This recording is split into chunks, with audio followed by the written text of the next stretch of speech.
And I got a 2014 Ram pickup 1500 with this digital dash, and intermittently the blower motor just cuts out, stays off for an hour, and it comes back on, works for like 15 hour, whatever, just random, all speeds. Okay, most likely on high because it's drawing more amps, which creates more heat. So first thing you want to do is double check your fuse and your relay, and that'll be under the hood. Let's go.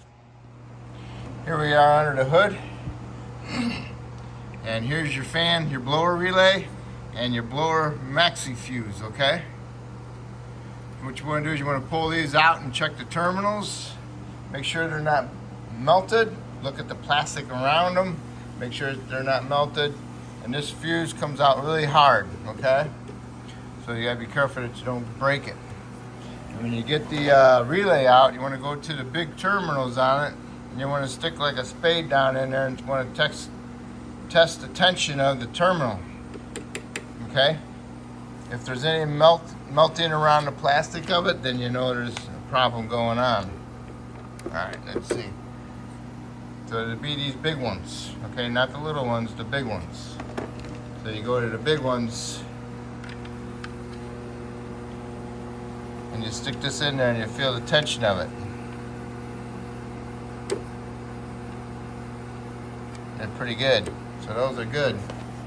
And on the fuse, they just got the spade sticking up. So main thing you gotta do is just look at them, because it comes from the relay to the fuse to the blower, okay? If these are good, which these are, put your relay and your maxi fuse back in there. So those are good. But if they aren't good, then you gotta have to replace the fuse box itself. The upper probably comes with the whole panel. But if they're good, then you need to keep on going. So you need to lift the fuse panel box up from the wire harness. And you gotta push these little tabs in. There's 4 of them, 1, 2, and 3, 4, all right? Get your little pocket screwdrivers in there and push these little tabs up, because they go into these little other pieces sticking up. Lift the whole thing up. Hold on, I'll get it all up. Okay, I got the whole thing up, all right? What you do, you push those little tabs in, it comes off of these pieces. There's 4 of them. These are on the back side too. I got a bungee cord up to the hood latch striker to hold this thing up a little bit for me. So before when you're looking at it, my blue terminal was kind of sticking. It's the blue wire, actually.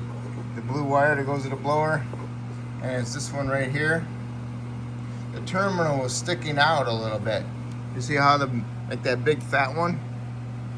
The terminal's not sticking out. But over here, on the blue wire, the terminal was sticking out, so that's kind of fishy. So I had to pull this whole connector down. There's a little latch right here you hit with your screwdriver from underneath or your finger. Then you can just slowly pull this lever down. You know, when you're pulling this down, it will allow this connector to drop, because this connector sits right here. All right, so what you want to do is get yourself a mirror and a light and go up in there and look at your terminal and see how your terminal looks. My terminal looks pretty good, all right? Not burnt or anything. So, but my harness here is all melted, all right? So I stuck me a little pick inside this little groove right here, real nice thin one, and I wiggle it back and forth, and I pulled my whole connector out. And I do. So here's my whole connector. The connector looks pretty good inside there, but I think that terminal went off to the side of it, and it was hitting it right here on the side. It wasn't even going inside it. I'm pretty sure of that. Because I did my terminal test with my other one. I stuck my terminal in there, and it's pretty tough. So I think it went off to the side and was touching it on the side right here, because it's the arc of it right there when it was making contact. So what I need to do is push this onto the terminal up inside here to make sure that it goes on there. What I did was I pulled it out of the green connector, and I'm going to extend it a little bit longer so I can have this stick through here and manually plug it in and pull the wire out as I'm putting this connector back in. Because just by bending the tabs, it's not going to cure this problem. Over time, it's going to do it again. So I want to create this problem not to come back. I'm even thinking about putting a little bit of solder on it to hold it in place. That's an option also, but it's I have to do it upside down, and that's kind of hard. Okay, I stuck my terminal on there. They pushed on there really tough. So I'm really thinking that it went off to the side of this terminal from the factory, and now it's just starting to give us problems. So yeah, you can see up in there with a mirror. And if I, there it is. It's the only big one right here in the corner. So, and it looks pretty good shape. Okay. So I cut off 1.5 inches of it. I'm going to splice a extended wire in it, and I'm going to put the crimps on it and solder it. Okay. Okay, I soldered it. Now I'm going to give me some heat shrink tube, put over it, and heat that over it. All right, the heat shrink is on it. So I can extend it about 5 inches. So just make sure you remember to put your heat shrink tube for this one over it also before you solder it.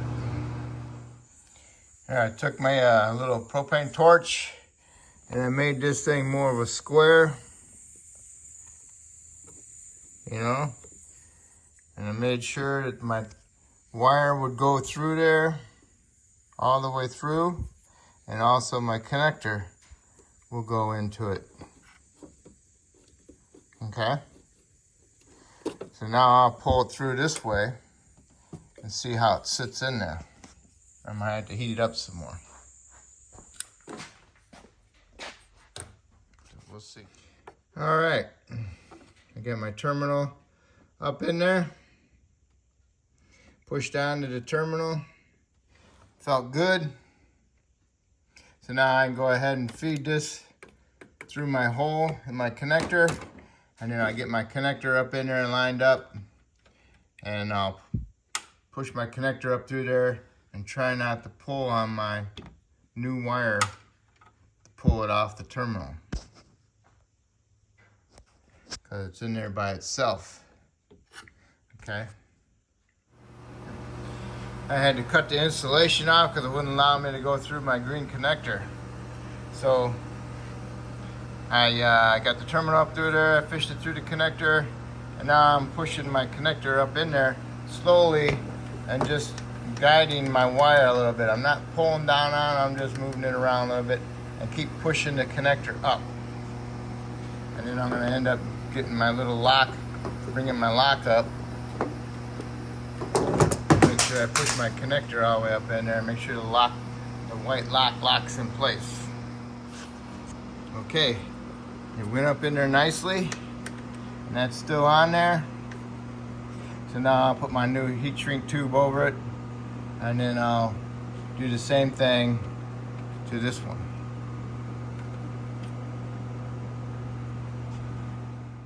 All right, got my new heat shrink tube on here, an extra one there for the new one, and I got those two joined together. Now I just got to do is solder them together.